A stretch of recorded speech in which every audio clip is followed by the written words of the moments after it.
गलती जो है वो मन की बात है। जब मन नहीं है, जब मनमना अवस्था प्राप्त हो गया तो गलती कहाँ है? गलती जो सोचना है वो भी नहीं है, क्योंकि सोचने वाली भी तो मन है। और एक बात है कि दुनिया का मनुष्य भूल करता है, गलती करता है, लेकिन मैं भी मनुष्य हूं। तो मनुष्य होते हुए भी हम क्यों गलती करेंगे? क्योंकि दुनिया का मनुष्य जिस रास्ते में चलते हैं, मैं तो उल्टा रास्ता में चलता हूं। कहाँ उल्टा रास्ता? क्या कि सब मनुष्य चाहते हैं कि मन के ऊपर निर्भर होकर रहे और इस दुनिया का चीज को मन से भोग करे। और योगी का काम है उल्टा रास्ते में चलना, मतलब जो इस पार्थिव चीज जो है उससे वो दूर हट करके अपने ही भीतर अपने रहता है। इसी को कबीरदास की भाषा में है उल्टा जपति राम। सबको कहते हैं कि राम के उल्टा हुआ मड़ा। मड़ा की मतलब डेड बॉडी, डेड। तो वाल्मीकि मुनि ने राम को स्पेलिंग करने नहीं सकता था, इसलिए वो मड़ा मड़ा मड़ा कहते थे। लेकिन एक विज्ञान की बात है कि जो मड़ा स्पेलिंग कर सकते हैं वो राम भी स्पेलिंग कर सकते हैं, क्योंकि मोरा मोरा मोरा तो मोरा तो क्या होगा? राम और राम तो आ गया है। तो मोरा तो मोरा जो है तो उसका लास्ट वर्ड जो है रा, फिर तो मो रा मो, ये तो आ गया है। इसीलिए वो ऐसा बात नहीं है, वो बच्चों का बात होता है। असली में बात क्या है? उल्टा का मतलब वो मोरा राम नहीं बोल सकता था, मोरा मतलब उल्टा चलता है। उल्टा चलने का मतलब क्या हुआ? शरीर में जो प्राण का जो चंचल अवस्था है वो ऊपर से नीचे कंटिन्यूअस आता है और उसी के ऊपर सब कोई जिंदा रहता है। लेकिन योगी क्या करते हैं कि नीचे से ऊपर चले जाते हैं और वो जाने का कोशिश करते हैं। जो क्रिया करने का मतलब हुआ नीचे मूलाधार में जो 1 लाख जो वाइब्रेशन है प्राण का, उसको मिटा करके ऊपर में 0 वाइब्रेशन में जाने का कोशिश करता है। और साधारण मनुष्य ऊपर से आकर के नीचे रहता है, इसका उल्टा चलता है योगी। इसलिए योगी का काम है हमेशा उल्टा। जैसा देखो महाभारत में हम लोग क्या देखते हैं कि एक पेड़ है, बड़ा ट्री, जिसका जमीन के थोड़े ऊपर से और 2 ब्रांचेस निकल गया और वो बहुत बड़ा ट्री था, पेड़ था। लेकिन अर्जुन ने एक दूसरा कुछ लेकर के उसका बीच में मार दिया और दोनों ब्रांचेस ऐसा था तो वो गिर पड़ा है। इसलिए एक पेड़ का नाम है अर्जुन ट्री, अर्जुन वृक्ष। और वो वृक्ष मनुष्य के लिए बहुत उपकारी है। उसका छाल अगर कोई खाए तो उसका हार्ट का अगर कोई बीमारी है तो ठीक हो जाता है। यह हमारा भारत का चिकित्सा शास्त्र में ये भी है। तो इसका मतलब हुआ एक गाछ को 2 टुकड़ा नहीं कर दिया। असली में कोई जमीन का ऊपर का जो गाछ होता है उसको 2 टुकड़ा नहीं किया, लेकिन साधारण मनुष्य वही सोचते हैं। तो असली में है ये जो शरीर रूप जो वृक्ष होती है, इसके भी तो 2 ब्रांचेस है, ईड़ा और पिंगला। बायां नासिका का ईड़ा है और दाहिना नासिका का जो फ्लो चलता है उसको पिंगला कहते हैं। तो क्रिया साधन करते करते ये दोनों को रुक दिया, मतलब तोड़ दिया। तो अब देखो कि असली बात को समझना बहुत मुश्किल होता है। योग साधन नहीं करने से ये किसी को समझ में नहीं आएगा। जोगी छोड़ करके इस दुनिया में धर्म को कोई नहीं जानते हैं, एकदम सीधी बात है। इसीलिए भगवान कृष्ण ने कहते हैं कि अर्जुन तुमने जोगी बन जाओ, और जोगी बन जाओगे तो हमको पूरी तुमको जानने को आएगा। जैसा है कि हरधनु को रामचंद्र ने जाकर के तोड़ दिया। अब वो क्या चीज है? हरधनु जो महादेव का हरधनु है, शिव से मिला था। अब साधारण मनुष्य कहते हैं कि उसका इतनी वजन है कि एक मनुष्य से संभव नहीं है उसको उठाने को। और हम तो ऐसा बहुत मंदिर में देखा कि शिव मंदिर है और जिसके सामने बहुत मोटा गाछ से उसको धनुष बनाया और उसका सामने में रख दिया और उस धनुष को पूजा करते हैं, कहते हैं कि हरधनु है। अरे ये बात ऐसा नहीं है, वो सिंबलिक है। हरधनु धनुष कहते हैं कि ये शरीर को, तो शरीर जो सामने में जब ऐसे झोंक गया तो देखो धनुष के मापी होता है, और उसका बीच से कोई भी बाहर का धनुष देखो कि ऐसा है और बीच से उसका तीर लगा हुआ रहता है। तो वो तीर है हमारा ये बीच, शरीर का बीच से जो नाभि है वहां से सांसा आता है और जाता है 2 नासिका से। तो ये जो धनुष है उसको उठाना मुश्किल है। अपना शरीर को आपने कैसे उठाएगा? वो अगर क्रिया जो साधन करते रहे तो पीछे उसका शरीर का ऐसा वेटलेस हो जाएगा, तो आप सब जमीन छोड़ करके, ग्रेविटेशन छोड़ करके उठ जाएगा। और क्या कि ये शरीर को तोड़ना है। हरधनु को तोड़ दिया था रामचंद्र ने, मतलब आत्मा राम ने ये शरीर को तोड़ करके उसका मुक्त बना दिया। तो अब असली बात को तो मनुष्य ने समझता नहीं है। अब एक धनुष बना करके लकड़ी से उसका पूजा करता है। हाँ, ये है सिंबॉलिक, लेकिन उसको पूजा करने से भी तो असली पूजा तो होना चाहिए। असली पूजा जब तक नहीं होता है तब तक किसी को मुक्त अवस्था प्राप्त होना संभव नहीं है। तो ये है, ऐसा ही हर बात में हमारी तमाम भारत के अंदर में जो सनातन धर्म है, इसके जो चीज है, जैसा कोई मूर्ति पूजा और जितनी हमारी सोसाइटी में, तमाम भारत का सोसाइटी में जो कुछ व्यवस्था है धर्म के बारे में, सभी का भीतर क्रियायोग है, वो है मूल। तो ये मूल क्रियायोग को, और इसी को राजयोग कहते हैं।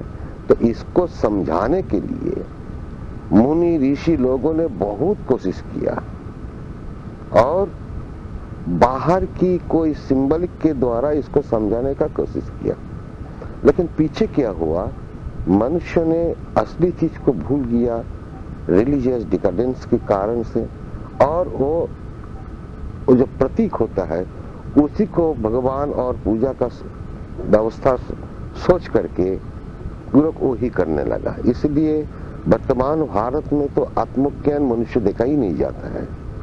इतनी बड़े बड़े मठ मिशन है, तो क्या हुआ इसमें? क्या धर्म, ये लोग धर्म बनाता है? कुछ नहीं बनाते हैं।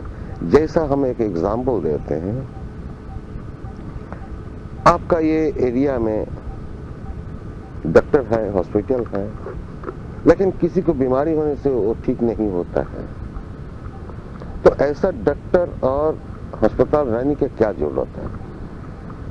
और मान लो कि स्कूल है, कॉलेज है, यूनिवर्सिटी है, सब कुछ है, लेकिन मनुष्य को ज्ञान नहीं मिलता है, तो ऐसा स्कूल, कॉलेज और यूनिवर्सिटी का भी क्या जरूरत है?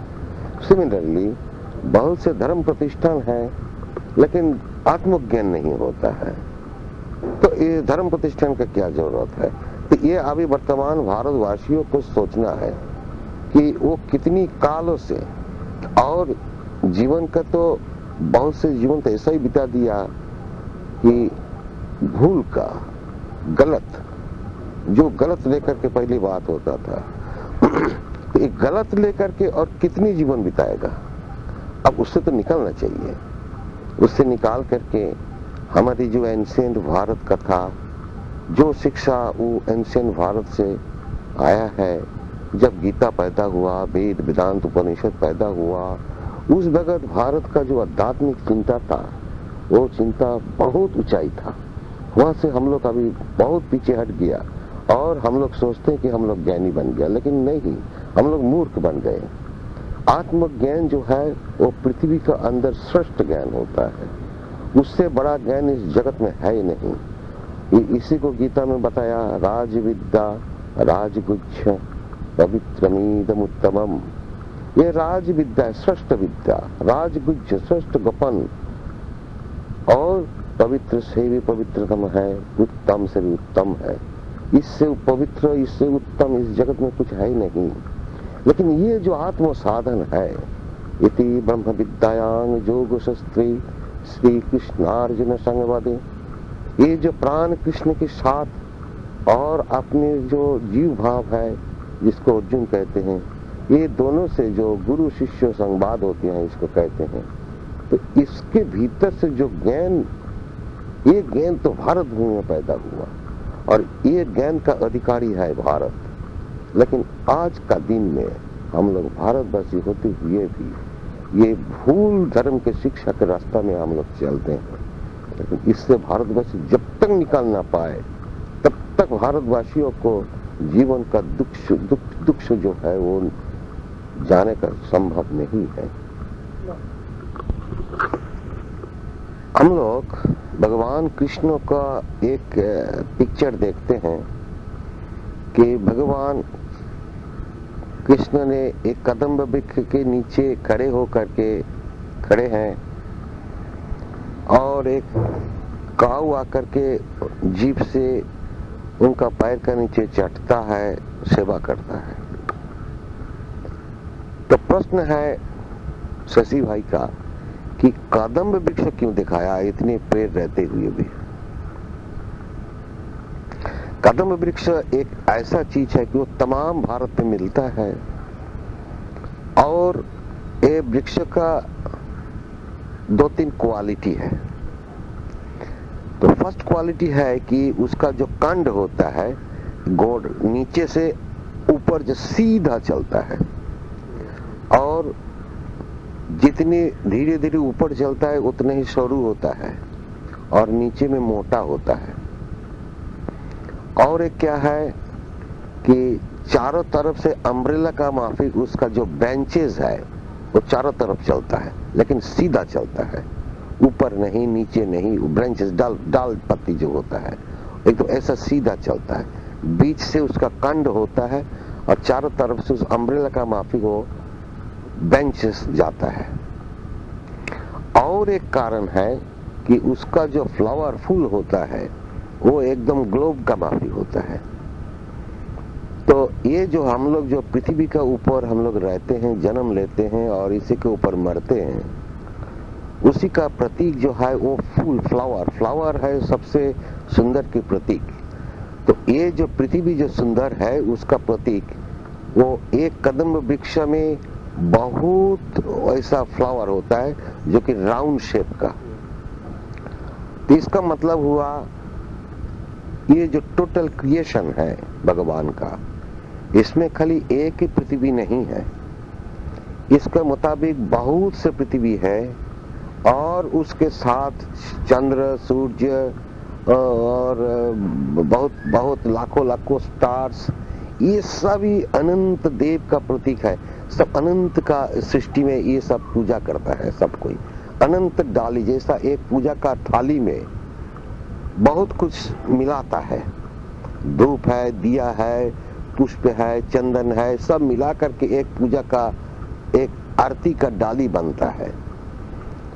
तो ऐसा ही जो अनंत जो क्रिएशन है इसके भीतर ये सब कुछ लेकर के पृथ्वी, सन, मून, स्टार्स और जो कुछ भी है हम लोग को दिखाई देता है और दिखाई नहीं भी देता है, ये सब अनंत का पूजा का डाली बन लिया। तो ये है अनंत, बहुत है, उसका कभी काउंटिंग नहीं कर सकता है कोई। तो ऐसा ही एक कदम्ब वृक्ष में देखो, यहाँ एक राउंड शेप का फ्लावर है, यहाँ एक तो है, यहाँ एक तो है। इसका मतलब वो स्टार का ग्लोबल का, ओनली ग्लोबल नहीं, global and beyond the Global's, ये सब को मिला करके अनंत देव का पूजा का डाली बनता है। तो ये जो है कदम वृक्ष का जो फ्लावर होता है वो सब राउंड शेप का है। दूर में देखो सन वो गोल है, राउंड है, मून को देखो राउंड है, स्टार को देखो राउंड है। तो आपने सोच करके देखो, ये जो हम लोग कदम वृक्ष के नीचे में बैठे हैं, तो आसमान का जो डेकोरेशन है उसका साथ, मान लो कि कदम वृक्ष में अभी कोई पत्ता नहीं है, खाली फ्लावर, ओनली फ्लावर्स है, तो देखो अनंत देव का वहां पे वैसा ही हो गया। तो इसी का प्रतीक उसमें है।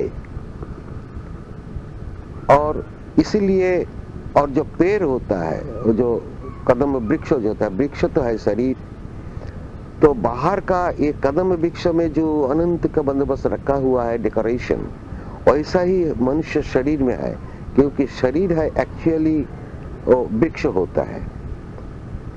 तो इस वृक्ष के भीतर भी उतना ही अनंत जो है वो भी हमारे भीतर है।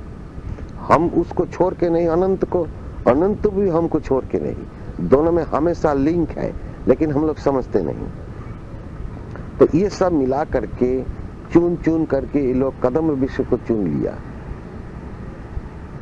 और एक प्रश्न है सुरेश का कि गंगा सागर के बारे में। एक कहानी हम लोग जानते हैं कि भगवान शिव शंकर का सिर से, जटा के भीतर से गंगा उत्पत्ति हुआ और बे ऑफ बंगाल में जाकर के मिल गया, और उसको धरती में लाया है भगीरथ ने। यही है इसका मूल कहानी। और जब गंगा में मिला तो क्या मुनि था इसका, नहीं, क्या उसका एक शतपुत्र को ध्वंस हो गया था, शतपुत्र ध्वंस हो गया था। तो उनका शतपुत्र था, वो भी ध्वंस हो गया। तो उसको उद्धार करने के लिए वो गंगा का पानी, पवित्र पानी जाकर के उद्धार में मिल गया था। यह है मूल कहानी।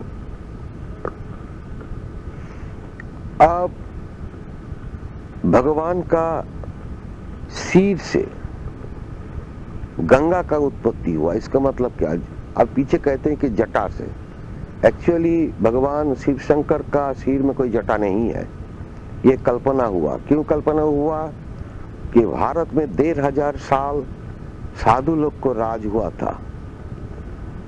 इसके पहले धर्म अनंत काल से गृही मनुष्य को हाथ में रहता था। पीछे जब साधु लोग हमारे देश में आया तो गृहस्थी का हाथ से धर्म को छीन लिया और वो लोग लेकर के अपनी मठ मिशन और अपने साधु लोग को भीतर रख दिया। इसमें से क्या हुआ कि पीछे अब गृहस्थी लोग भी ये योग को भूल गया और साधु लोग भी पैसे के पीछे दौड़ने लगा, वो लोग भी साधन भूल गया। तो भारत जो है वो अनंत काल से योगा पावर के ऊपर है, वो कभी दूसरे से लड़ाई नहीं करता है। भारत का हिस्ट्री जो है वो भी कभी बताया नहीं कि भारत दूसरे का राज को दखल कर लिया और शांति भंग कर दिया, नहीं, ये नहीं है। लेकिन भारत का मूल पावर वेपन में नहीं है। इसलिए आज भी देखो, जान के करे और अनजान से करे, जो भी हो, भारत अभी एटॉमिक एनर्जी जो पावर होता है उसमें वो चुक्ति में वो सही नहीं करता है। लीडर लोग सोचते कि हम नहीं सही करेगा, अरे नहीं, ये बात नहीं। भारत हो भगवान का जगह है, यह सबके भीतर भगवान है, वो तुमको इंस्पायर करता है कि सही मत करो, इसलिए वो लोग नहीं करता है। तो मतलब हुआ यही कि भारत का पावर है योगा पावर। अब एक रोज हमने एक आदमी पूछा बाहर में, आउट ऑफ इंडिया, कि अभी जो 5-6 जो अनबिक वेपन का पावर जिसका हाथ में है, ये लोग अभी भारत को अटैक कर देगा तो क्या करेगा? पाकिस्तान आकर के इधर में बम फेंकेगा तो तुम लोग क्या करेगा? तो मैंने बोला कि देखो, ये संभव नहीं है, क्योंकि पाकिस्तान जब उसका अपना देश से कोई हवाई जहाज से वो बोमा को एटॉमिक बम को लेकर के हमारे देश में फेंकने को आएगा, तो भारत में ऐसा जोगी है वो खाली हाथ उठाएगा तो उसका बम उसी जगह में गिर जाएगा। तो ये भाई जोगा पावर जो है वो भारत का पावर है। इसको कोई आज तक 700 साढ़े 700 बरस में मुस्लिम लोग इसको ढंग से नहीं कर पाया, 250 बरस से क्रिश्चियन लोग भी ढंग से करने नहीं पाया, वो लोग अपने ही भाग गया। तो भारत को तो ढंग से करने वाले इस दुनिया में कोई है नहीं। भला ही वो अभी दब गया है, लेकिन वो ठीक अब से आप उठ जाएगा। तो मतलब हुआ कि ये जोगी का देश है, और ये जो देश में खुद भगवान दफे दफे आते हैं जब जरूरत पड़ता है, पर्टिकुलरली एक युग से दूसरे युग जब आता है, युग का संदिक्षण जिसको कहते हैं, उस वक्त तो खुद भगवान आते हैं। तो इस देश को ढंग से करने वाले अगर भगवान ढंग से कर दे तो दूसरा बात है, लेकिन मनुष्य को संभव नहीं है। तो ये जो है जोगी का देश, तो ये गंगा सागर के बारे में क्या है कि एक जोगी वो बैठ करके वो क्रिया योग साधन करते हैं, तो वो जानते हैं कि वो जब बैठे हैं आसन लगा के, उसका सिर का पीछे से प्राण चंचल होकर के स्पाइनल कॉर्ड पकड़ करके वो नीचे मूलाधार तक गिरता है, जैसा जलप्रपात चलते हैं। और मूलाधार मतलब मूल आधार है, वहां जाकर के गिर पड़ा और बाउंस होकर के चारों तरफ चला गया। इसी का वो जो कदम वृक्ष का जो ब्रांचेस जो है उसी का वो निशानी है, सिंबॉलिक है। तो यहाँ जो है वो शिव जी का स्थान सिर का पीछे, और इसीलिए कैलाश पहाड़ जो है हम लोग कहते हैं कि शिव जी जहाँ रहते हैं वो भी भारत का उत्तर है, और शरीर का उत्तर है सिर। तो सिर का पीछे से जो स्पाइनल कॉर्ड पकड़ करके जो प्राण का चंचलता नीचे जाता है 0 वाइब्रेशन से 1 लाख वाइब्रेशन तक, तो इसमें यही है गंगा। तो सुषुम्ना नाड़ी जो होता है वही गंगा है। तो उसको पकड़ कर उसको लाते हैं कौन? भगीरथ। अब भगीरथ को किसको कहते हैं? भोग पूर्ण शरीर, रथ का मतलब शरीर, भोग पूर्ण जो रथ है शरीर, वही भोगायतन क्षेत्र, वही उसको प्राण का चंचलता नीचे लाते हैं। अगर शरीर नहीं है तो उतनी प्राण का चंचलता नहीं है, वो 10 में रुक जाएगा। जब आदमी मनुष्य मर जाते हैं तो प्राण का वाइब्रेशन 10 में रुक जाता है, उससे नीचे नहीं आएगा। उससे नीचे और फिर 1 लाख में आएगा तो उसका नेक्स्ट जन्म आ जाएगा। तो जन्म से मृत्यु 1 लाख वाइब्रेशन से बैक हो जाना, रिटर्न हो जाना 10 से, और फिर वो तो मृत्यु हो गया, और 10 से जब फिर 1 लाख में आ गया तो जन्म हो गया। तो जन्म से मृत्यु का रेंज क्या है? 10 से 1 लाख तक, और फिर 1 लाख से 10 तक। लेकिन 10 के ऊपर कोई नहीं जा सकता है। 10 के ऊपर अगर कोई जोगी चले जाए तो उसका मुक्त हो जाएगा, वो देवता खुद देवता बन जाएगा। इसलिए देवता का मतलब दीप शब्द से आते हैं। दीप का मतलब हुआ आकाश। तो जो कि बम तत्व में रहते हैं उसी को देवता कहते हैं, देव देवी कहते हैं। तो बम तत्व कहाँ है कि इस शरीर के भीतर प्राण का वाइब्रेशन 10 के ऊपर, मान लो कि 9-8 में रह गया तो देवता बन गया, और 0 में मिल गया तो खुद भगवान बन गया, एकदम ब्रह्म बन जाएगा। क्योंकि निश्चलं ब्रह्म उच्यते, और उसी को प्राण कहते हैं। प्राण जो है शून्य धातु भवित प्राण, ये प्राण है शून्य के मुताबिक, शून्य के माफिक, एकदम सिर से शरीर पैर तक रहता है, और वो नहीं रहेगा तो आदमी अभी मर जाएगा। तो ये प्राण वायु जो ऊपर से नीचे चलता है, यही है गंगा का मर्त में आना। नाभि का नीचे है मर्त, नाभि से हृदय तक है, नाभि से नीचे है पताल, और नाभि से हृदय तक है मर्त, और हृदय से ऊपर है स्वर्ग। ये अपना शरीर के सबके शरीर का भीतर होता है। इसलिए नाभि से हृदय तक क्या कहा? मर्तल और स्वर्ग, यहाँ से स्वर्ग, यहाँ से मर्त, यहाँ से पताल, ये तीनों डिवीजन है। तो ये एकदम स्वर्ग से गंगा और पताल तक चला गया, मतलब सागर में मिल गया। तो अब सागर, गंगा सागर में जाने के बाद देखना क्या है कि गंगा सागर का जो जहाँ वो फेस्टिवल होता है वो एक आइलैंड है, लेकिन वो आइलैंड गंगा ऐसे सीधा जाते जाते दोनों टुकड़ा हो गया और आइलैंड हो गया और फिर जाकर के गंगा में मिल गया, तो बीच में एक आइलैंड हो गया। वहीं आइलैंड के लास्ट किनारे में वो फेस्टिवल होता है कपिल मुनि का जो आश्रम है। तो इसका मतलब हुआ कि मूलाधार जो है उसका 4 दल होता है। मूलाधार चक्र जो है उसमें चारों दल होता है। अब समझ गए, चारों दल, एक फूल में मान लो 10 दल है, ऐसा उसका है चारों दल। हाँ, चारों 4 लीव्स। तो चारों दल का मतलब हुआ है कि आइलैंड का चारों तरफ उसका पानी है। इसी को समझाने के लिए चारों दल का समझाने के लिए वो हुआ भी वैसा ही है। मतलब शरीर का भीतर और इस पृथ्वी पृष्ठ के ऊपर जो जो सिंबलिक है उसको मिला करके रखे हैं, चुन चुन करके उस जगह निकाल करके उसको रखे हैं। तो वो चारों दल हो गया। आप देखो स्वादिष्ठान, अब स्वादिष्ठान हो गया बनारस में। अब गंगा पकड़ करके सीधा ऊपर चले जाओ तो स्वादिष्ठान हो गया बनारस। अब मणिपुर हो गया इलाहाबाद, अनाहत हो गया हरिद्वार, और विशुद्ध हो गया ऋषिकेश, और कुटस्थ आज्ञा चक्र जो कुटस्थ है वो हो गया देवप्रयाग। तो ये जो 6 चक्र के मुताबिक उसमें भी मिला हुआ है, और ये 6 स्थान है होली प्लेसेस, इसीलिए तमाम भारतवासी उधर जाते हैं।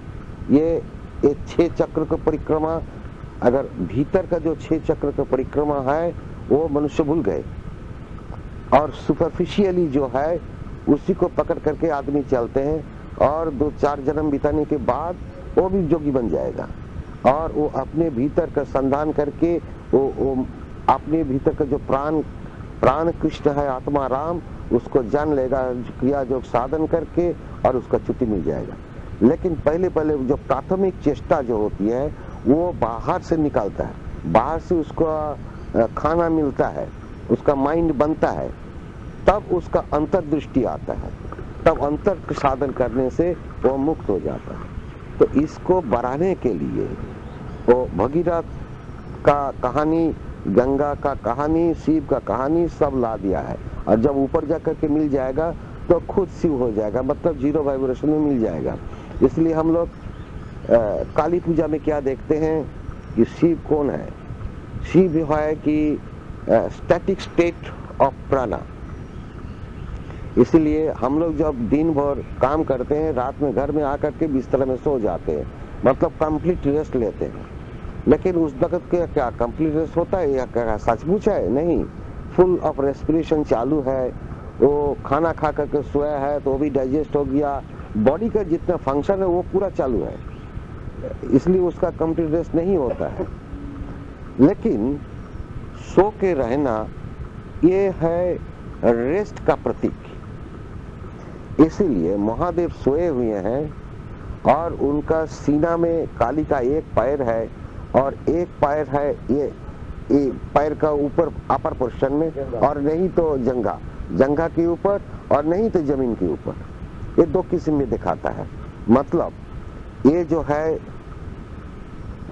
यहीं से बपू जिसको कहते हैं, हृदय, हार्ट एरिया, तो ये हार्ट एरिया से प्राण का धुक-पुक चालू होता है, और यहीं से जो कुछ पैदा होता है। इसलिए जोगीराज ने बताया कि जो बपू है यहाँ से इच्छा पैदा होता है, तब लड़का पैदा होता है, इच्छा नहीं होने से लड़का पैदा नहीं होगा। तो इसीलिए यहाँ से और खिति तत्व तक यह है काली का रेंज, हृदय से, हृदय ग्रंथि से और मूलाधार ग्रंथि तक यह है काली का रेंज। और इसके ऊपर हृदय ग्रंथि का ऊपर से और स्वादिष्ठान, अनाहत से स्वादिष्ठान, यह है शिव का रेंज। और स्वादिष्ठान के ऊपर जो है वो ब्रह्म रेंज है। इसलिए शिव सोए हुए हैं और उनके सीना से और नीचे तक जो काली का 2 पैर है, मतलब ये विद इन द रेंज का जो मालिक है वो काली है, मतलब चंचल प्राण, प्रकृति रूपा, इसी को काली कहते हैं। लेकिन उस काली को मिलेगा कैसे कि ऊपर का देखो बाहर का टांग निकला हुआ है, तो टांग का मतलब आप लोग सब जानते हैं, ये खिचड़ी का प्रतीक है।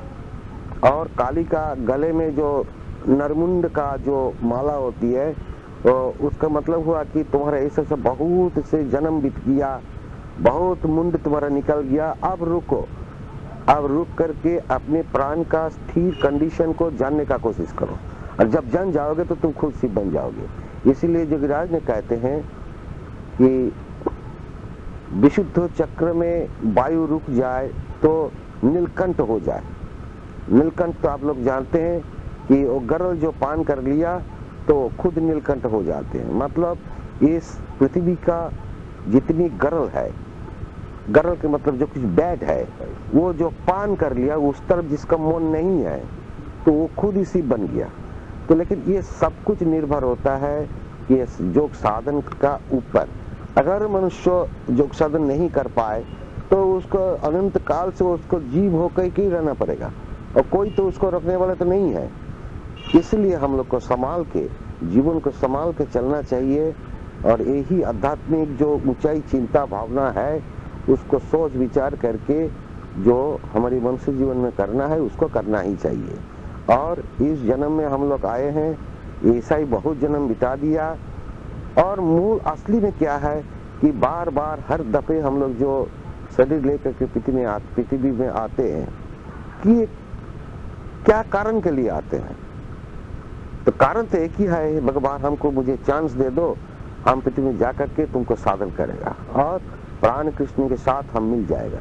लेकिन जब पृथ्वी में आते हैं, जब थोड़ा बड़ा हो गया तो बस दुनियादारी करते में हम लोग फंस गया, और जिसको पास हम ओत लिया था उसको भूल गया। लेकिन ये हम लोग को चिंता करना चाहिए और करके अपनी जो काम है सधर्मी निधन श्रेय परधर्म भयावह स्वधर्म। स्वधर्म मतलब अपना धर्म, अपना धर्म मतलब प्राण धर्म। तो ये प्राण धर्म को करना चाहिए, यही प्राण धर्म ही है क्रिया। इसलिए जोगिराज ने बताया क्रिया धर्म है।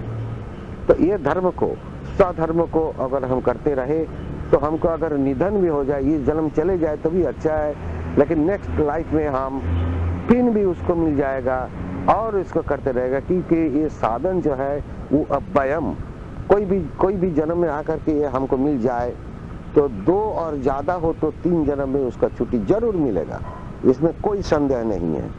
ये एकदम गीता के भीतर खुद भगवान ने बता दिया। इसका प्रमाण यही है कि बहु जन्मानी बतितानी, बहु जन्म अतिक्रम करने के बाद कोई जन्म में आकर के जब इस क्रिया जो साधन मिल जाता है तभी से नया जन्म शुरू हो गया, क्योंकि अभी वो उल्टा रास्ते में चलने का रास्ता पकड़ लिया। अब वो करते करते मर गया तो दूसरी जन्म में उसको धीमतांग है उसका जन्म हो जाएगा, और फिर भी वो साधन करते करते दो जन्म हो गया। एक पहले जब क्रिया मिला है एक जन्म में और मर गया तो फिर दूसरे जन्म में आया था धीमतांग है, बहुत अच्छा सुंदर पिता माता की गोद में उसका जन्म हो गया और बचपन से उसको साधन मिल गया और करने पाया तो 2 जन्म हो गया। और फिर भी साधन करते करते उसका देहांत हो गया तो वो जोगी नाम कुले नाम उसका जन्म हो जाएगा, जोगी पिता माता का गोद में उसका जन्म हो जाएगा और बचपन से साधन मिल जाएगा और बहुत कठिन साधन करके उसका छुट्टी जरूर मिल जाएगा। तो ये हिसाब तो गीता के भीतर है, ये तो हमारे नहीं, वो तो खुद भगवान का मुख से बताया है, तो ये तो कभी झूठ नहीं हो सकता।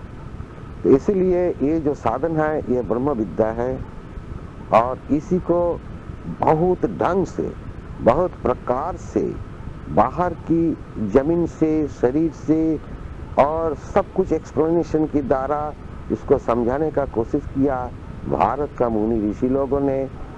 लेकिन वर्तमान मनुष्य भारतवासी लोगों ने ये सब हमारे कल्याणकामी जो मुनि ऋषि है उन लोग को भूल गए। आप तो मुनि ऋषि का भी नाम कोई नहीं लेते हैं जो हमारा सबसे बड़ा बंधु था, और आज भी वो लोग हमारा बंधु है।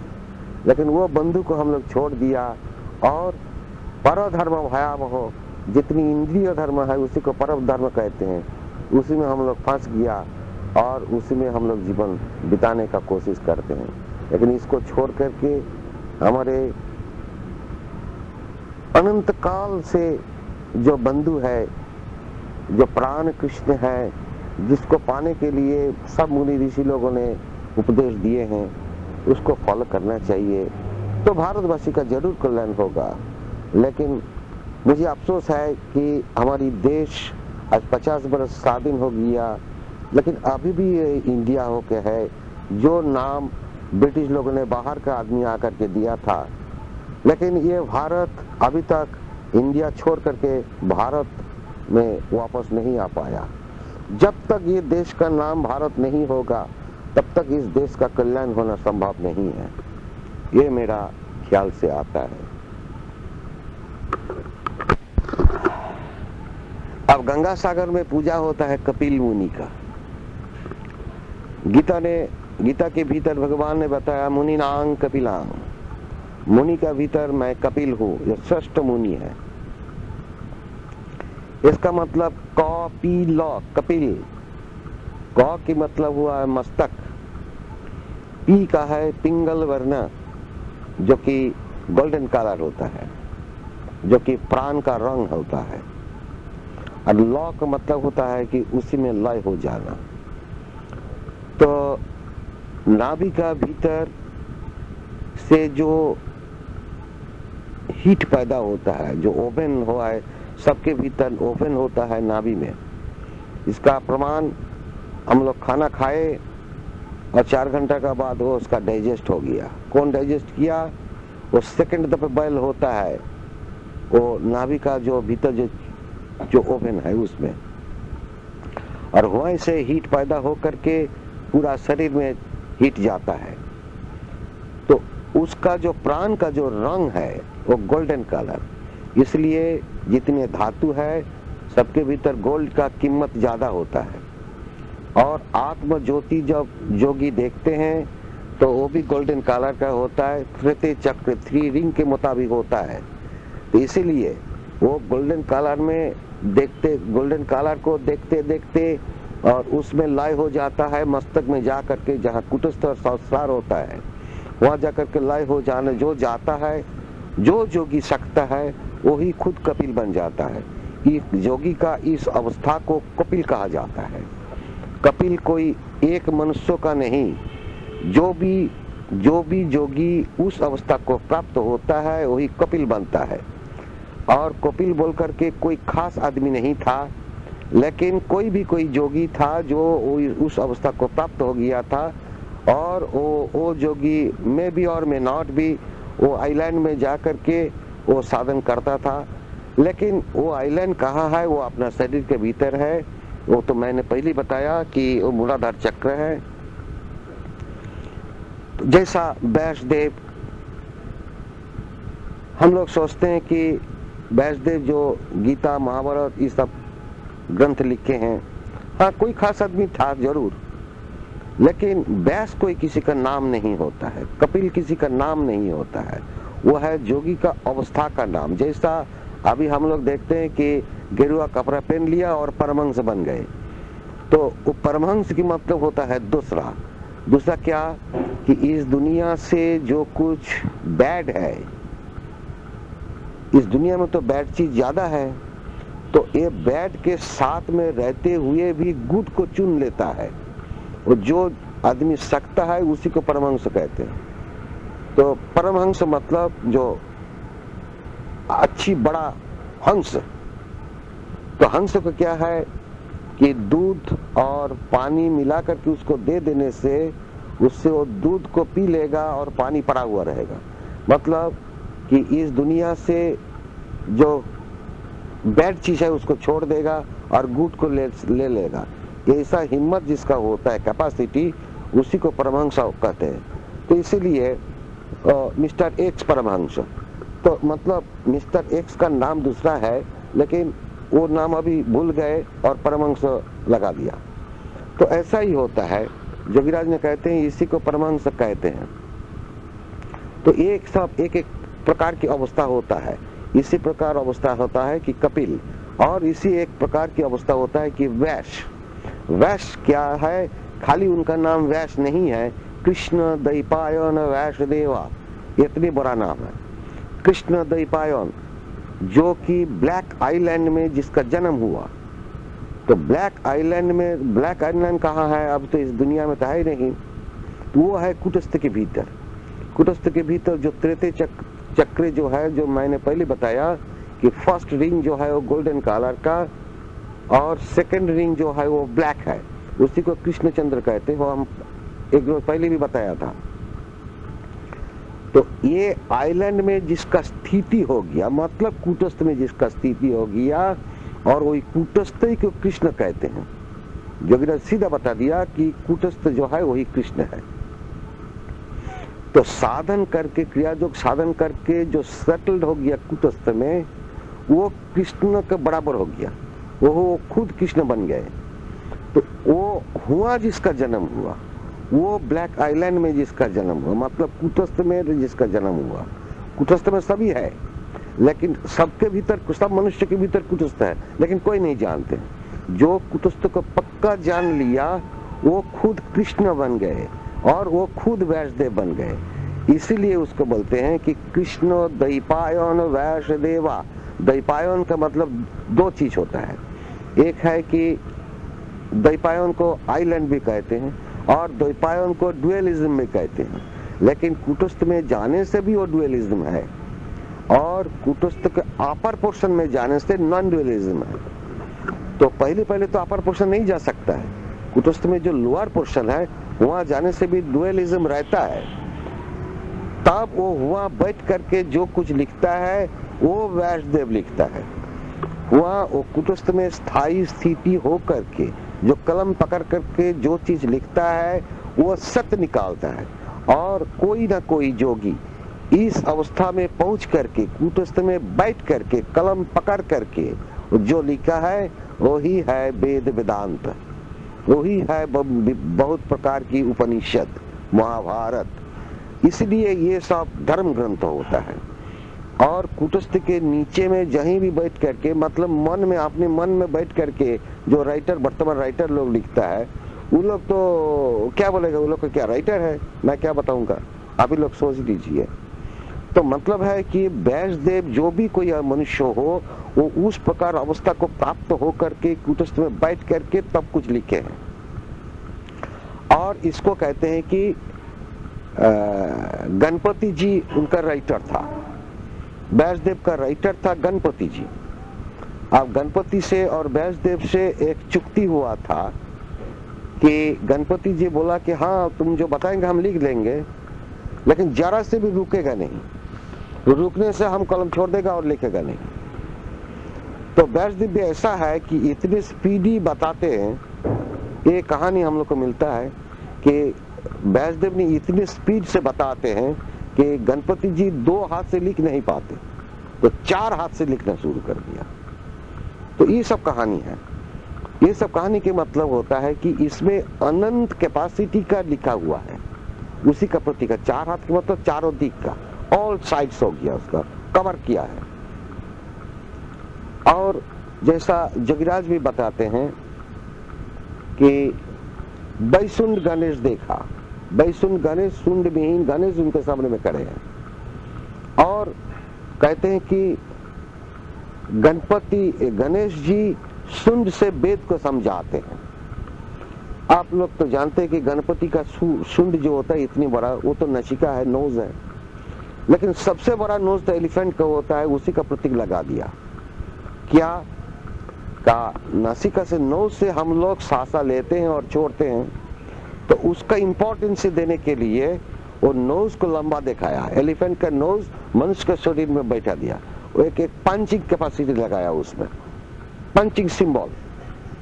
तो इसमें हुआ क्या कि नोज से हम लोग जो सांसा लेते हैं और छोड़ते हैं ये आउटवर्डली है, तो इसको इनवर्डली जो लेते हैं उसी को प्राणायाम कहते हैं। तो वो नोज जो है गणपति का, वो प्राणायाम का प्रतीक है। तो वो प्राणायाम करते करते तब न कुटस्थ में पहुंच जाएगा।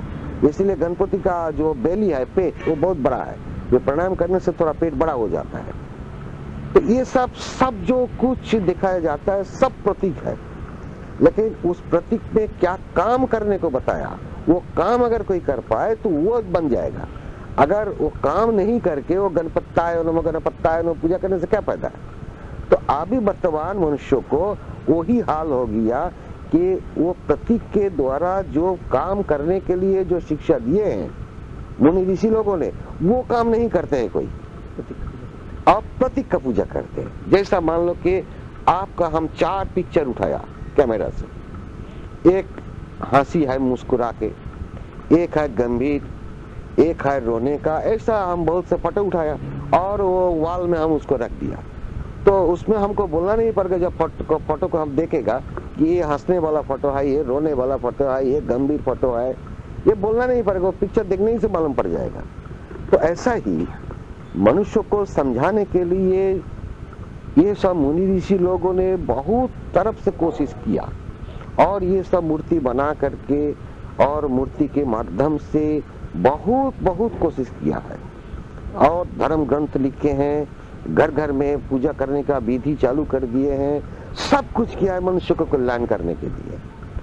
लेकिन अभी क्या हुआ वर्तमान में, अभी वर्तमान लोग हम देखते हैं कि जितनी धर्म प्रतिष्ठान है सब धर्म प्रतिष्ठान का जो करने का था वो नहीं करते हैं। क्या कि साधन का रास्ता में आदमी को खींचो, लेकिन वो नहीं करते हैं।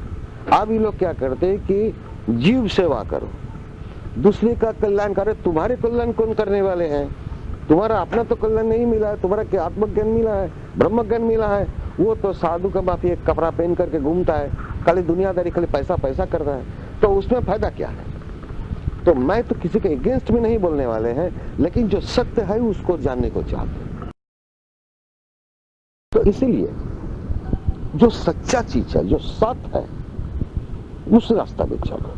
क्या सत्य है कि साधन करना। हमारा बहुत भूख लगा है, हमको खाना खाना चाहिए। अगर हम खाना नहीं खा करके हम खाना खाना खाना जब करते रहे तो क्या हमारा पेट भरेगा? तो हम मुझे चाहिए कि भगवान का दर्शन। तो जो काम करने से भगवान को मिलेगा, दर्शन मिल जाएगा, वो काम करना चाहिए। अगर वो काम नहीं करके हम भगवान भगवान कृष्ण कृष्ण जप करते रहे तो मुझे क्या होगा? हमको भगवान मिल जाएगा। अब अगर मिलता और भगवान का ऊपर में बहुत किस्म का गाना लगाया, गाना उसको हम कंपोज करते हैं, गाना का सुर लगाते हैं, गाना करते हैं, अपने भक्ति भाव से बहुत गाना गाते हैं, लेकिन उसमें क्या भगवान मिलेगा? नहीं मिल सकता है। वो तो मन की बात है और भगवान जो है मन के अतीत है। तो मन के अतीत में जाने का कोशिश करो। देखो तुमको भगवान को पुकारना नहीं पड़ेगा। राम पुकारी पुकारी जीवड़ी अच्छा ला पड़े, कबीरदास कहते हैं। लेकिन चिल्लाते चिल्लाते हमको जीवड़ी अचाला पड़ गया, पेन निकाल गया, लेकिन राम को नहीं मिला है। वो कौन राम है? आत्मा राम। तो इसीलिए हम लोग को अभी समझना चाहिए भारतवासियों को कि क्या महान देश है जहां हर जगह में, हर धूली में, हर डस्ट में इसको आत्मा राम और प्राण कृष्ण के बारे में कहा है, ब्रह्म ज्ञान के बारे में कहा है। वो सब हम लोग भूल करके हम लोग क्या दुनियादारी करते हैं, वेस्टर्नाइज करते हैं। इसमें फायदा क्या है? कुछ फायदा नहीं है। वेस्टर्नाइज तो आज से 200-300 साल के पीछे की बात है। वो तो ऑलवेज चेंजेबल है। आज हमको ये चीज अच्छा लगता है, काल नहीं लगता है, फेंक देते, दूसरा सामान लाते हैं, उसमें कोई फायदा नहीं है। लेकिन मंदिर हम लोग जो बनाते हैं, भारत में मंदिर का कोई कम नहीं है, लेकिन कई मंदिर से एक भी ब्रह्मज्ञानी मनुष्य नहीं निकालते हैं। तो इसमें फायदा क्या है? जैसा मैंने पहले बताया, डॉक्टर है हमारे इलाका में 10 डॉक्टर है, लेकिन किसी को बीमारी नहीं सर खत्म होता है। और स्कूल कॉलेज सब कुछ है, किसी को आत्मज्ञान नहीं होता, ज्ञान नहीं होता है। तो ऐसा ही अस्पताल, डॉक्टर और टीचर्स और स्कूल रखने का क्या जरूरत है? ऐसा ही हमारी देश में इतनी धर्म प्रतिष्ठान है, लेकिन कोई प्रतिष्ठान से एक भी आत्मज्ञानी पुरुष आदमी नहीं निकालता है। तो ये आज हम लोग को सोचना चाहिए। मुझे क्यों कि नियरर 1000 ईयर्स हमारी देश पराधीन था, अभी हमारे देश स्वाधीन हुआ, तो मुझको स्वाधीन चिंता करना चाहिए। तो मुझे क्या होना चाहिए था और मैं अभी कहाँ चला आया। सब मनुष्य अगर इस प्रकार की चिंता करे तो उसका कल्याण आपसे आप हो जाएगा। तो हम अभी ये जो धर्म प्रतिष्ठान है, दूसरे को खिलाओ, दूसरे को इलाज करो, दूसरे को डॉक्टर दिखाओ, दूसरे का दुख नाश करो। अरे तुम दुख नाश करने वाले कौन है? उसका दुख कौन दिया है? वो तो भगवान दिया है। तो भगवान के ऊपर तुम हाथ डालोगे? ये तो संभव नहीं है। हाँ, ये जो है कि किसी का खाना नहीं मिला है, ठीक है, तुमने खाना दे दियो, ये तो है सोशल वर्क। तो इसके साथ धर्म की क्या संपर्क है? इसमें से धर्म की कोई संपर्क नहीं। वो तो सोशल वर्क जो कि हमारे देश में तमाम भारत में बहुत आदमी है कि बहुत आदमी है गरीब को सेवा करते हैं, गरीब को उपकार कर देते, ठीक है वो तो, लेकिन उससे आत्मज्ञान की कोई बात नहीं है। लेकिन अगर यही काम करना है तो हम तो संसार में रहते हुए भी कर सकता था। तो इसके लिए हमको संसार को, अपना बाल बच्चों, अपना स्त्री को छोड़ करके, अपने बुढ़े पिता माता को छोड़ करके साधु बन करके देश का सेवा करे, ये तो कोई बात नहीं है। तो लीडर लोग भी कर सकता है। तो लीडर लोग अपने भी चोरी करता है, दूसरे को भी सेवा करता है। तो उसमें तो फायदा क्या है? पाप और पुण्य दोनों तो चलता है उसका साथ साथ। तो इसमें बंधन मोचन नहीं होता। तो बंधन मोचन होना चाहिए तो उसको बैठो अपना घर में और अपने बैठ करके साधन करके और कुटस्थो और उसके ऊपर बैठ जाओ, देखो तुम्हारा मुक्त हो गया। तो जब हमको जन्म नहीं है तो मरण नहीं है, और जब मरण नहीं है तो हमको कोई सुख दुख मुझको स्पर्श नहीं कर सकता। यही है हमारा भारत का ज्ञान। और यहीं से हम लोग हट गए और दुनियादारी करते हैं। साधु लोग भी करते हैं, हम लोग गृहस्थी भी करते हैं, सबको ही करते हैं और सबको ही रोते हैं। दक्षिणायन और सावर सीजन में उत्तरायण, क्योंकि अब ये पूर्वी है। अब जो विंटर है इधर से सूर्य जाकर के उधर मिलती है, और जब समर में है तो इधर से सूर्य जाकर के उधर मिलती है। इसलिए दक्षिण का तरफ का कोई विंडो अगर खोले तो उससे धूप आता है, ठंडी का मौसम। लेकिन तब तो सब साधु लोग चाहते हैं क्या कि हम दक्षिणायन में मर जाए विंटर सीजन में, लेकिन वो इससे नहीं। ये उत्तरायण दक्षिणायन नहीं, वो भीतर का चीज। उत्तरायण में शरीर के ऊपर है उत्तरायण, और खींच करके प्राणायाम से खींच करके ऊपर उत्तर में चला गया और उसको वहां रोक दिया, बॉडी को छोड़ दिया, वो हुआ उत्तरायण। और ये सूर्य के ऊपर जो उत्तरायण दक्षिणायन है उसमें होगा वो तो बाहर। तो सब लोग ऊपर ही जा सकते हैं, वो उत्तरायण देख के उधर बैठ, हाँ बस उधर बच जाएगा तो उसका मुक्त हो गया। वो नहीं है, उसमें जादू नहीं है। दक्षिणायन माने नीचे ही प्राण खींच नहीं पाया, दक्षिणायन में खींच नहीं पाया। नहीं, प्राणायाम जब हम ऊपर में खींचता है और नीचे आता है, अब जब नीचे से ऊपर जाता है वो अच्छा है, वो उत्तरायण है। उत्तरायण। और ऊपर से जब नीचे आता है तो दक्षिणायन हो गया।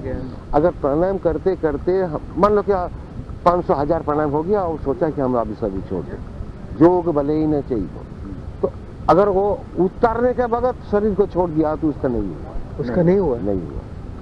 इसलिए ऊपर जाने का वक्त शरीर छोड़ दिया तो अच्छा है, मुक्त हो गया। तो वो उसका वेरिफिकेशन कैसे मालूम पड़े कि 600 प्राणायाम में तो उत्तर में गया, ऐसा समझना है कि नहीं?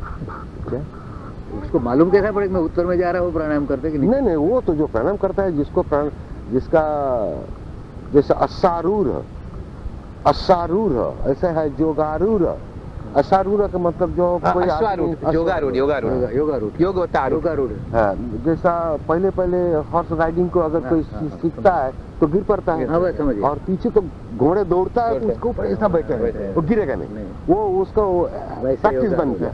तो ऐसा ही जिसका जोगारूढ़ मतलब योगा के ऊपर जिसका प्रैक्टिस अच्छा हो गया, आरूढ़ हो गया, वो तो जानता ही है, वो भीतर से उसको जानता है। अच्छा, वो उस टाइम में शरीर छोड़ेगा। बाकी नॉर्मल आदमी का तो दक्षिणायन में छूटता है। इसलिए वो ऐसा मर गया, खोल के मर गया, जीभ निकल के मर गया, ऐसा होता है बहुत होता है। वो तो सीधी बात है, वो दक्षिणायन में और कभी मरने के वक्त टट्टी हो जाता है, पेशाब हो जाता है, ये भी होता है, ये सब दक्षिणायन। और उत्तरायण में बस एकदम आँख बंद है, मुख बंद है, जैसा नींद में। और आँख खोल के मर गया तो भी, हाँ तभी दक्षिणायन हो गया। दक्षिणायन, हाँ, क्योंकि वो इंद्रिय की तरफ हो गया। आँख तो इंद्रिय है ना, इंद्रिय को अतिक्रम करने नहीं पाया। अतिक्रम करने नहीं पाया। कोमा में जो भी वो भी सब वो भी तो है, सब दक्षिणायन होता है।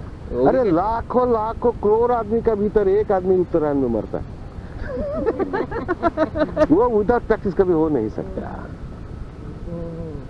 बहुत योग का प्रैक्टिस करते करते तब उत्तरायण होता है, और तब उसका मुक्त हो जाता है।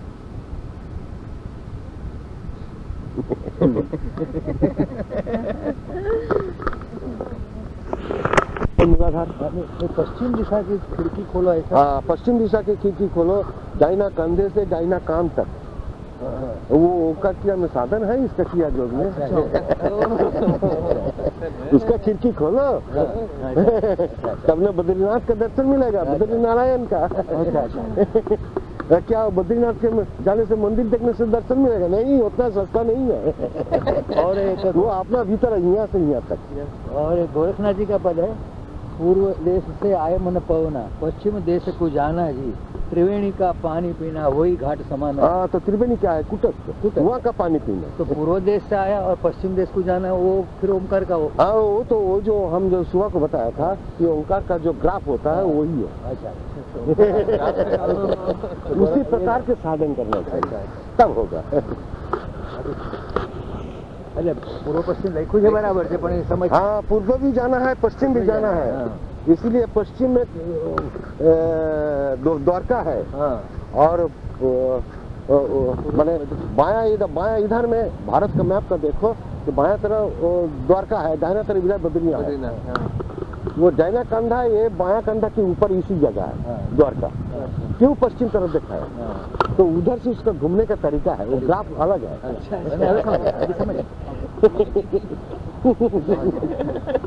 वो मनुष्य शरीर के साथ इसका भीतर जो है, जो तीर्थ है, वो सब भारत में दिखाया गया, भारत का मैप के भीतर।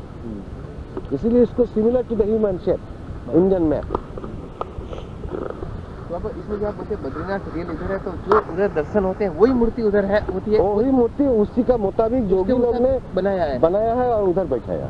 अच्छा, जो दर्शन होते हैं उसी के। यहाँ सु बताया कुटस्थ में कौन सा बताया? नहीं, नीचे से कुटस्थ के बायां तरफ द्वारका। इसीलिए द्वारका जाकर के आप लोग देखेंगे कि जो मंदिर जो है वो जो आइलैंड के माफिक है, जो द्वारका आइलैंड जो है उसका एकदम बायां बाजू में, वो दाहिना बाजू में नहीं आइलैंड का, उसका जितनी संभव की बायां बाजू में लेते गया तो समुद्र का बचा कर। और यहाँ कौन सा शहर आपने बताया? कुटस्थ। नीचे से काशी विश्वनाथ देवप्रयाग अलग अलग बताए ना, बना। हाँ, वो देवप्रयाग में क्या है? अब देवप्रयाग जा करके देखना, संगम है वहाँ। संगम है, देखा है। दोनों नदी ऐसा मिल करके एक होकर के निकल है, बराबर देखा बराबर। उसका ड्यूअलिज्म खत्म हो गया, दुअलिज्म खत्म हो अलकनंदा और मंदाकिनी है। છેવટ સુધી તમે જઈ શકો। હા, દેવપ્રયાગ આપણે ગયા હતા। देवप्रयाग એ જ આપણે અજીતભાઈ બધા ગયા હતા। बहुत एकदम सिमिलर है। इसको बनाया है इसीलिए कि आदमी को समझाना कि देखो इसमें असल तुम्हारे शरीर के भीतर क्या है। ये शरीर मंदिर के भीतर जो चीज है उसी के सिमिलरली बाहर में है। तो उसको देख करके अपना भीतर को जानने का कोशिश करो और उसी मुताबिक साधन करते रहो, तो सब कुछ तुमको मिल जाएगा। ये शरीर के भीतर अनंत है सब कुछ, लेकिन मिलेगा कैसे? यही तो हमारा भारत का सबसे बड़ा विज्ञान यही है। इससे बड़ा विज्ञान तो है ही नहीं जगत में। इसका भी काकद्वीप का भी कुछ मीनिंग होना चाहिए ना। हाँ, जरूर। काकद्वीप जो टेम्पल बनाया, क्यों इतनी जगह रहते हुआ बनाया? वहाँ क्यों जगह? हाँ, वो जो जैसा सागर गंगा सागर का बताया सिमिलरली है। अब वो तो गंगा के एकदम बाएं बाजू में है। और किसी को उत्तर जाना है, कुटस्थ की तरफ जाना है, तो गंगा पकड़ करके जाना है, तो उसी गंगा के किनारे में है। अब तो कपिल जो है उसको तो डिसरेस्पेक्ट नहीं कर सकता, तो वहाँ जाकर के बनाएगा तो अच्छा नहीं है, इसलिए उसको डिसरेस्पेक्ट हो गया, इसलिए इस पार में बना है। उस पार कपिल, उस पार कपिल, इस पार कृष्ण समाचार। अच्छा, वो भी एक अवस्था है। इसके लिए काम। और ये गंगा को पकड़ करके चलो, सुसुना को पकड़ करके चलो, अब 6 चक्र को उतार करके तुम मिल जाओ असली जगह में, तो वही सिमिलर बनाया उसके लिए उसने काकद्वीप सिलेक्ट किया है। अच्छा। इस पुरुषार्थ में सुषुम्ना को गंगा कहा गया और वैसे ईड़ा पिघला गंगा जमुना और हाँ, वो 2 श्लोक होता है, एक है तंत्र मत में और एक है जोगा मत में। अच्छा। तो तंत्र मत में ईड़ा को गंगा बनाया, ईड़ा को गंगा, और जोगा मत में सुषुम्ना को गंगा बनाया। अच्छा। लेकिन जोगा मत जो है वो अनंत काल से चलता है हाँ। और वैदिक युग से आगे से पहले से भी चलता है, और तंत्र मत जो है वो वैदिक युग और इसके पीछे बना है। तो उसके लेकिन वेद के भीतर भी तंत्र मत के बारे में बोला है, लेकिन वेद तो व्यासदेव ने 4 टुकड़ा किया, ग्रंथ का रूप दिया है। लेकिन इसके पहले क्या वेद नहीं था? वेद जरूर था, लेकिन पुस्तक के आकार से नहीं था। तो पुस्तक के आकार से जब आया, कहीं कहीं कोई कुछ की भी आइडिया के कारण से वो तंत्र मत को सेपरेट कर चुका है और उसी से ईड़ा को गंगा बना दिया।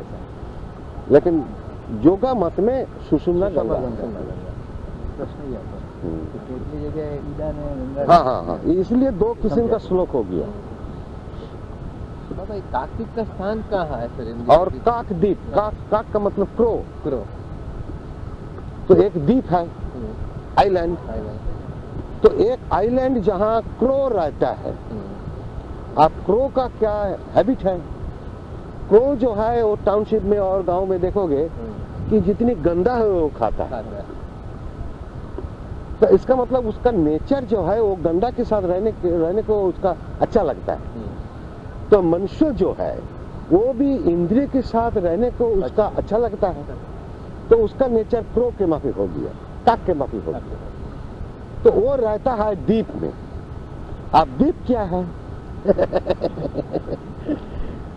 मेन तो द्वीप है कुटस्थ, लेकिन वो चला गया कुटस्थ से उतर करके मूलाधार में। अब उसका एग्जिस्टेंस है मूलाधार में, इसीलिए उसका क्रो नेचर आ गया। तो यहाँ से उसको उतारना माने निकल जाना है। लेकिन काक जो है वो चिड़िया है, वो बर्ड्स है। तो बर्ड का नेचर क्या है कि वो कभी जमीन में भी बैठता है और कभी आसमान में भी जाता है। पक्षी। तो कभी जमीन में बैठता है, कभी आसमान में जाता है। तो इसका मतलब क्या हुआ? जमीन जो है क्षितिज तत्व मूलाधार, और आसमान क्या है? वो शून्य है, वो ब्रह्म तत्व है। तो काक ऐसा एक प्राणी है, जो भी चिड़िया हो वो क्षितिज तत्व से ब्रह्म तत्व तक जाता है। तो उसका 6 रास्ता, 6 स्टेपिंग में उसका जाने का हिम्मत है। जैसा नारद मुनि को क्या कहते हैं कि वो मर्त्यलोक, पाताल लोक और देवलोक तीनों में चलते हैं, लेकिन ब्रह्मलोक नहीं जा सकते। नारद कभी ब्रह्मलोक नहीं जाते। 4 लोक के अंदर 3 लोक में नारद जाते हैं। इसका मतलब हुआ नारद का जो कैपेसिटी है वो कुटस्थ तक जाता है, कुटस्थ के ऊपर सहस्रा नहीं जा सकता। और काक का क्या नेचर है कि क्षितिज तत्व से वो ब्रह्म तत्व तक जाता है, कुटस्थ तक जाता है। तो काक जब जमीन में बैठता है तो दोनों उनका जो पंछी है, क्या बोलता है उसको, विंग्स, ये दोनों विंग्स को मिला करके बैठता है। तो जब वो बैठ करके रेस्ट लेता है तो दोनों विंग्स को मिला देता है। तो अभी मनुष्य जो है उसका भी 2 विंग्स है, ईड़ा और पिंगला। मनुष्य को अगर रियल रेस्ट लेना है तो ईड़ा पिंगला को छोड़ करके बैठो। तो हर मनुष्य के भीतर में भी वो बर्ड्स के नेचर होता है। तो इसीलिए, लेकिन वो बर्ड्स रहता है, वो उसका नेचर क्या है कि खराब को लेना। तो ऐसा ही मनुष्य की भी नेचर क्या है कि खराब को लेना। तो इसीलिए काकद्वीप तो मतलब कोई पर्टिकुलर जगह काकद्वीप नहीं है।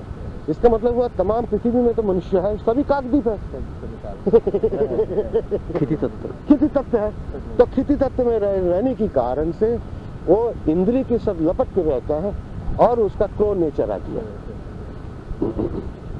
इसलिए नाम, जियोग्राफिकल पोजीशन, गंगा, भीतर का सुषुम्ना और सटचक्र की साधन सबको मिला करके उसको और वो जो मंदिर बना है उसका तो एक ही उद्देश्य है, टारगेट एक ही, वह है कि आदमी का पास, तमाम दुनिया का मनुष्य के भीतर इस क्रिया जो को पहले लेते दो क्यों कि ये अगर कोई कर पाए तो उसका जरूर मंगल होगा। जरूर जोगीराज ने बोला क्रिया करने से मंगल, न करने से अमंगल। अगर कोई कर पाए तो उसका मंगल तो आप से आप आ जाएगा।